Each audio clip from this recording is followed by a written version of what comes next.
सोचिए, एक सन्यासी जिसने दुनिया ही छोड़ दी हो, वो आज भारत के सबसे बड़े सूबे का सबसे बड़ा नेता है। उत्तराखंड के एक छोटे से पहाड़ी गांव से लेकर उत्तर प्रदेश के मुख्यमंत्री की कुर्सी तक का सफर। जी हाँ, ये कहानी है योगी आदित्यनाथ की। चलिए आज उनके इसी असाधारण सफर को करीब से समझते हैं। तो आखिर ये सब हुआ कैसे? मतलब एक पहाड़ी गांव का लड़का अजय मोहन सिंह बिष्ट कैसे बन गया भारत के सबसे ताकतवर नेताओं में से एक, योगी आदित्यनाथ? चलिए कहानी को बिल्कुल शुरू से शुरू करते हैं। तो ये जो आज सत्ता का शिखर दिख रहा है ना, इसकी कहानी शुरू होती है उत्तराखंड के एक बहुत ही शांत, एक बहुत ही साधारण से गांव से। उनका असली नाम था अजय मोहन सिंह बिष्ट। जन्म हुआ 5 जून 1972 को उत्तराखंड के पंचूर गांव में। पिताजी फॉरेस्ट रेंजर थे और माँ एक घरेलू महिला, काफी धार्मिक थीं। वो कुल 7 भाई बहन थे और पहाड़ों का वो सादा और अनुशासित माहौल था ना, शायद वहीं से उनके व्यक्तित्व की नींव पड़ी। पढ़ाई लिखाई में भी वो काफी होशियार थे। मैथ्स में डिग्री ली उन्होंने, लेकिन किताबों और फॉर्मूलों से कहीं ज्यादा उनके मन में कुछ और ही चल रहा था। एक तरह की बेचैनी थी। उन्हें लगने लगा था कि उनकी मंजिल कोई नौकरी पेशा नहीं बल्कि कुछ और ही है।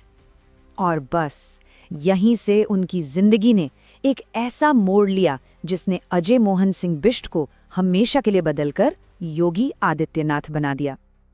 ये वो दौर था 90s के दशक का, जब राम जन्मभूमि आंदोलन अपने चरम पर था।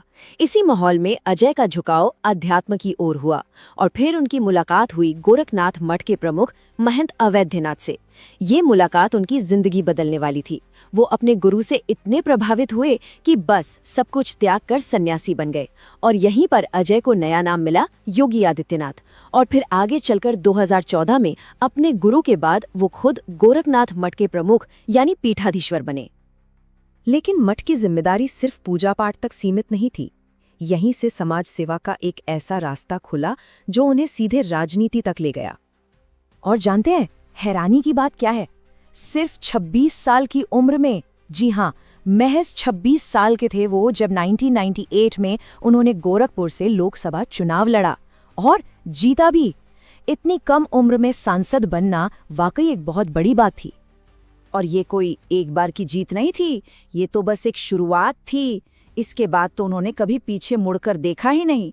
1999, 2004, 2009 और फिर 2014 लगातार 5 बार गोरखपुर से संसद चुने गए। इससे पता चलता है कि उस इलाके में उनकी पकड़ कितनी मजबूत हो चुकी थी। इसी बीच साल 2002 में उन्होंने एक संगठन बनाया, हिंदू युवा वाहिनी। कहा गया कि इसका मकसद युवाओं में देशभक्ति और सेवा की भावना को बढ़ाना है। और इस संगठन ने एक फायर ब्रांड नेता के तौर पर उनकी इमेज को और भी ज्यादा पक्का कर दिया। चलिए अब उनके सफर के सबसे अहम मोड़ पर चलते हैं। वो पड़ाव जिसने उन्हें यूपी की राजनीति से निकालकर नेशनल स्टेज के सेंटर में ला खड़ा किया। वो साल था 2017। उत्तर प्रदेश में विधानसभा चुनाव हुए और बीजेपी को मिली एक जबरदस्त, एक ऐतिहासिक जीत। हर तरफ बस यही सवाल था कि मुख्यमंत्री कौन बनेगा। और फिर 18 मार्च 2017 को पार्टी ने योगी आदित्यनाथ को चुना देश के सबसे बड़े राज्य का मुख्यमंत्री। और सीएम की कुर्सी संभालते ही उन्होंने जो सबसे पहला काम किया वो था क्राइम और अवैध कब्जों पर एक्शन। उन्होंने एक बहुत सख्त अभियान चलाया और इसी एक्शन की वजह से जनता के बीच उनका एक नाम बहुत मशहूर हो गया, बुलडोजर बाबा। ये नाम उनके प्रशासन के सख्त रवैये की पहचान बन गया।